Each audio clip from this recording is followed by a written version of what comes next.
రంగనాథం గారు ఏదండి ఆ టీచర్ల జీతాల ఫైలు? ఇదిగో సార్. ఓహో, అందరికి జీతాలు పంపించారా? తమ ఆర్డర్ ప్రకారం మొత్తం బకాయిలతో సహా అందరికి అప్ టు డేట్ గా ఇచ్చేసాం సార్. Very good. ఇక ముందు టీచర్లందరికీ ఏ నెల కానెల సక్రమంగా జీతాలు పంపేటట్టు చూడండి. Yes sir. సార్ ఈ ఫైల్ కూడా చూస్తారా సార్? ఏమిటిది?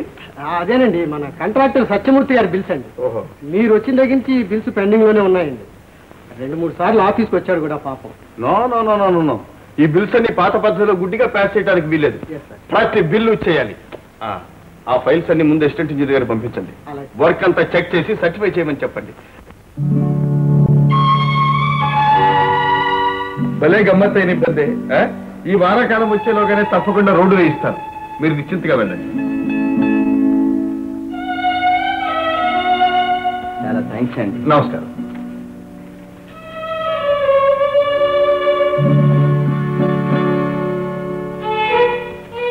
ఎక్కడికి?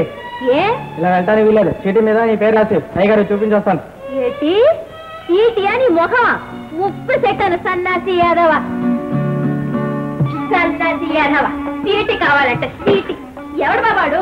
నేను లోపడానికి చీటీ అడుగుతున్నాడు. ఆ గెంట పనులు తీసే బాబు. ఏటి బాబు మళ్ళీ కాగితాలు చుట్టూ కూకున్నావు? ఇక ఎలా అన్నం తిన్నట్టే. అయినా తిండి తిప్పలు లేకుండా ఎవడికొస్తా బాబు ఉద్యోగం? ఈ చైర్మన్ ఉద్యోగం మానేసే బాబు. నాకేం చెప్పొద్దు. ఇది వరకే నయం. నవ్వుతూ 4 మాటలైనా మాట్లాడేవాడివి. జయ, నీకెందుకంత కోపం? నాకెందుకు కోపం? అయినా కోపడానికి నేనెవరిని? రాత్రి పగలు ఇట్టాగే పనిచేస్తూ కూక్కో. పట్టుకొచ్చి 1 గంట సేపు ఇచ్చి పడున్నాను. 1 నిమిషం ఏ సిక్కిందా?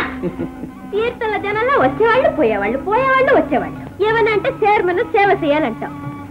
కానీ నీ ఆరోగ్యం మాట కూడా చూసుకోవాలిగా బాబు. రేపు పొద్దున్న ఏమన్నా వస్తే ఇంకేమన్నా ఉందా? జయ, ఎందుక కన్నీరు? ఏమిటిది మరి వెరిదాన్లా? అవును, నేను వెర్రిదాన్నే. ఇప్పుడైనా బావ తినేది ఉందా లేదా చెప్పు. నీకేం చెప్పాలో నాకేం తెలియదు.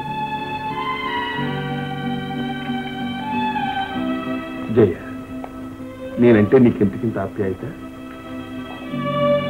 సరేలే, ఏంటట్ట చూస్తూ ఉండిపోయినావు? ముందు బావ తిను.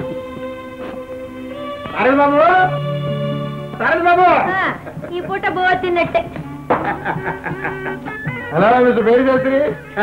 కథ ఎలా వచ్చావు? ఏముంది బాబు, నువ్వు దివ్యంగా చైర్మన్ అయ్యావు. దాంతో మంచి డిమాండ్ లో ఉన్న పెళ్లికొడుకు కూడా అయ్యావు. నీ సంబంధం కుదర్చమని ఎంతో మంది లక్షాధికారులు నా ఇంటి చుట్టూ తిరుగుతున్నారు. అందులో కొబ్బరిపాలెం జమీందారు గారు మరీని. సరే, ఇంటికి నువ్వేమంటావు? ఏముంది, నువ్వు అను ₹1,00,000 ఇచ్చే సంబంధం కుదిర్చేస్తాను. ముహూర్తం కూడా పెట్టించేస్తా.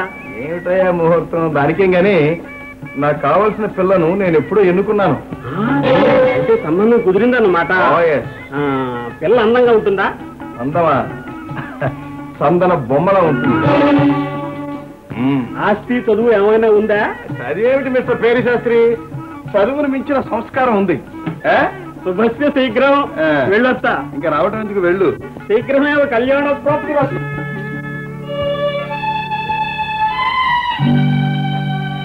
ఏం చేయ అట్ట ఉన్నది? ఎట్టా ఉంటే బాబు, కడుపు నిండిపోయింది నువ్వు చేస్తున్న గొప్ప పనికి. అసలు ఏం జరిగింది? ఇంకేం జరగాలి? నేను దాన్ని బతికున్నాననే మాట మర్చిపోయి నీ ఇష్టం వచ్చినట్టు చేయడం నాకే నచ్చలేదు. నేనే చచ్చాననుకున్నావా? అయ్యి, అసలు సంగతి ఏమిటి జయ? ఇన్నాళ్ళు మనం కలిసి ఉన్నాం. మిమ్మల్ని దేవుడిలా చూసుకున్నానే. అందుకు ఇదా మీరు చేయాల్సిన పని? నేనా? ఏం చేశాను? అబ్బే, మీరేం చేయలేదు. ఇన్నాళ్ళు ఎంతో మురిసిపోయాను. నీతో పెళ్లి చూపులకు నేను రావాలని, పెళ్లి కూతుర్ని ముందు నేను చూడాలని, నాకు నచ్చిన అమ్మాయినే నువ్వు చేసుకోవాలని ఎన్నో ఆశలు పెట్టుకుని నేనుంటే, నాతో చెప్పకుండా, నాకు తెలియకుండా, నేను చూడకుండా నువ్వే సంబంధం ఒప్పేసుకుని వస్తావా? నా బాబు నాతో చెప్పకుండా ఏ పని చేయడనుకున్నాను. నేనే పొరపాటు పడ్డాను. నువ్వెంత అమాయకురా. అందుకేగా ఇట్లా తీసి పారేశారు. నేనా? అబ్బే, నువ్వంటే నాకు ఎప్పుడు గౌరవం. అయితే అమ్మ గారిని నాకెందుకు చూపెట్టలేదు? సరే, ఇప్పుడు చూపించబట్టావా? ఎక్కడున్నారు?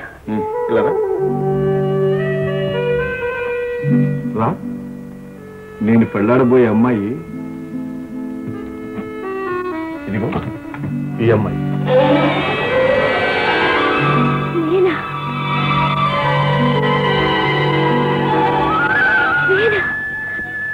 జయ బాబు